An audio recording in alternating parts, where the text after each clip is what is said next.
नमस्कार, आप लाइव बिहार देख रहे हैं। मैं हूं राजमोहन तिवारी। देखिए, बिहार में नई सरकार का गठन हो चुका है।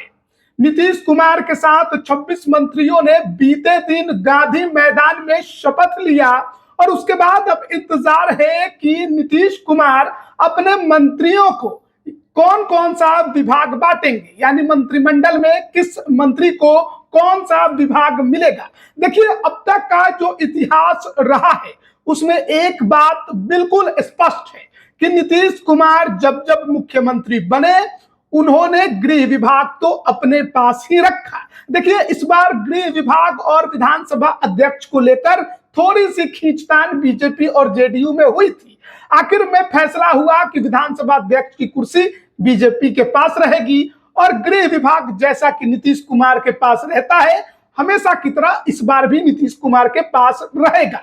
लेकिन इसके अलावे भी कई विभाग नीतीश कुमार अपने पास रखते हैं। लेकिन बड़ी बात यह है कि जब भी नीतीश कुमार मुख्यमंत्री बने हैं और मंत्रिमंडल का गठन हुआ है उसमें भले ही गिनती में जनता दल यूनाइटेड के विधायक कम हो, मंत्री कम हो, लेकिन ताकत में हमेशा से जनता दल यूनाइटेड और नीतीश कुमार सहयोगियों पर भारी रहे हैं। चाहे महागठबंधन में राजद के साथ रहे हो या फिर एनडीए की सरकार में बीजेपी के साथ रहे हो। बड़ी बात यह है कि महागठबंधन के साथ रहे तो जरूर शिक्षा विभाग उनको छोड़ना पड़ा, लेकिन जब भी एनडीए की सरकार बनती है तो शिक्षा विभाग नीतीश कुमार अपने पास ही रखते हैं। और पिछली जो सरकार थी वो उदाहरण के तौर पर आप देख सकते हैं। पिछली सरकार में लगभग 20-21 मंत्री संख्या बल के हिसाब से बीजेपी के थे। भले ही 13 या 14 ही मंत्री जनता दल यूनाइटेड के थे, लेकिन कुल बजट का आधा हिस्सा जनता दल यूनाइटेड के पास था और महज 30% हिस्सा ही भारतीय जनता दल पार्टी के, माफ करिएगा, भारतीय जनता पार्टी के मंत्रियों के पास था। तो इस बार सबकी निगाहें टिकी हुई है कि इस बार जो नई सरकार का गठन होगा जिसमें जनता दल यूनाइटेड मजबूत हुई है, पिछली बार तो आधी हो गई थी, इस बार डबल हो गई है, 85 विधायकों के साथ सरकार में शामिल हो रही है। बीजेपी 89 विधायकों के साथ बड़ी पार्टी है। जहां कल 8 मंत्रियों ने जेडीयू कोटे से शपथ लिया, लगभग 14 मंत्रियों ने बीजेपी के कोटे से शपथ लिया, 2 लोक जनशक्ति पार्टी रामविलास, 1 हिंदुस्तानी अवाम मोर्चा, 1 राष्ट्रीय लोक मोर्चा।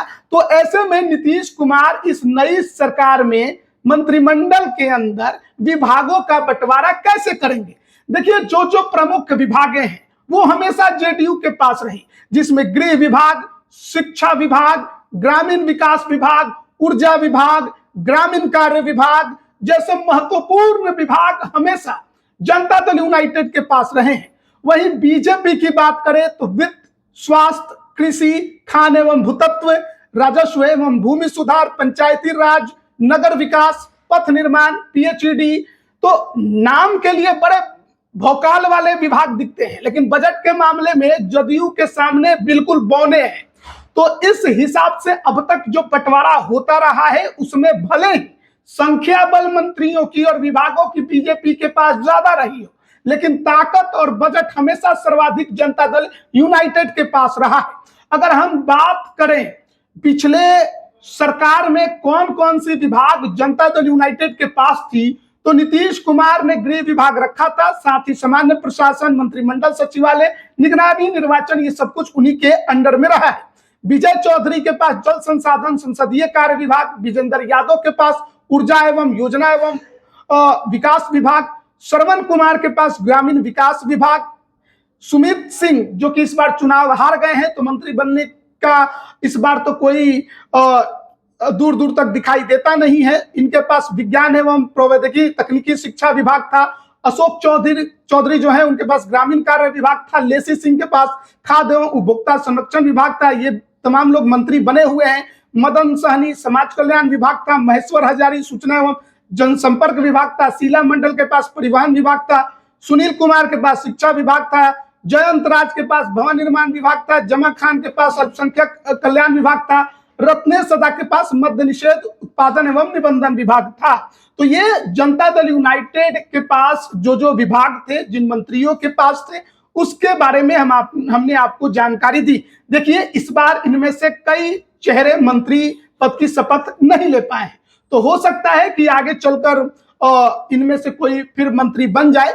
लेकिन ये तमाम विभागों का जो नाम लिया हमने, ये जेडीयू के पास था और ये बड़े महत्वपूर्ण विभाग थे। बीजेपी के पास लगभग 20-21 मंत्री थे, लेकिन विभाग के नाम पर सम्राट चौधरी वित्त एवं वाणिज्य कर, विजय सिन्हा के पास कृषि, खान एवं भूतत्व विभाग, नितिन नवीन के पास पथ निर्माण विभाग, मोतीलाल प्रसाद इस बार तो मंत्री पद की शपथ नहीं लिए, कला संस्कृति एवं युवा विभाग, प्रेम कुमार के पास सहकारिता विभाग, इस बार इनकी चर्चा है कि विधानसभा अध्यक्ष बन सकते हैं, सुनील कुमार कुशवाहा पर्यावरण वन एवं जलवायु विभाग, ये भी इस बार मंत्री नहीं बने हैं, कृष्ण कुमार मंटू के पास सूचना और प्रौद्योगिकी विभाग, विजय कुमार मंडल के पास आपदा प्रबंधन, रेणु देवी के पास पशु एवं मत्स्य संसाधन विभाग, मंगल पांडे के पास स्वास्थ्य और विधि विभाग रहा है, नीरज सिंह लोक स्वास्थ्य अभियंत्रण विभाग, नीतीश मिश्रा उद्योग, राजू सिंह पर्यटन, जीवेश मिश्रा नगर विकास एवं आवास विभाग, संजय सरावगी राजस्व एवं भूमि सुधार विभाग, जनक राम के पास अनुसूचित जाति एवं जनजाति कल्याण विभाग, हरीश सहनी के पास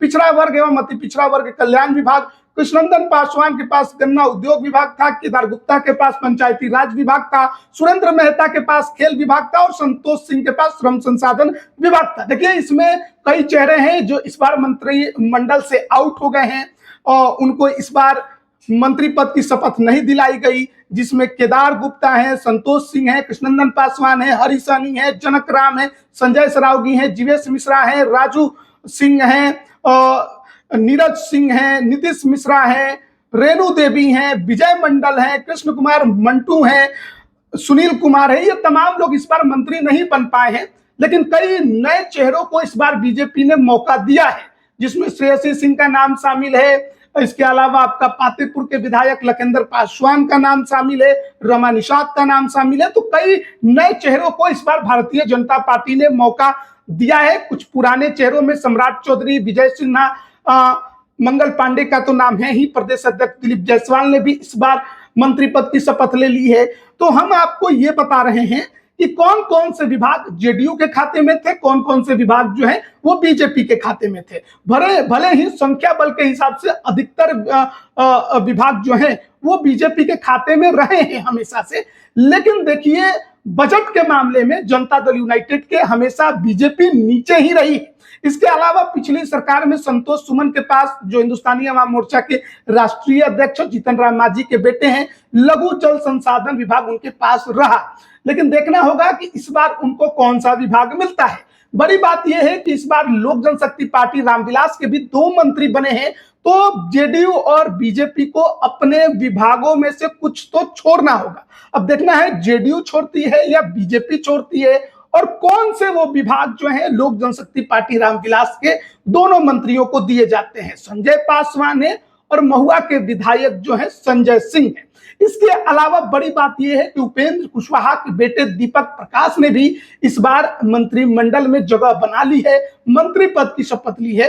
तो उनको कौन सा विभाग दिया जाएगा, इस पर भी सबकी निगाहें टिकी हुई हैं। तो मंत्रिमंडल का गठन हो चुका है। नीतीश कुमार हो सकता है कि आज तमाम मंत्रियों को विभाग दे दे, विभागों का बंटवारा कर दे इन सबके बीच में।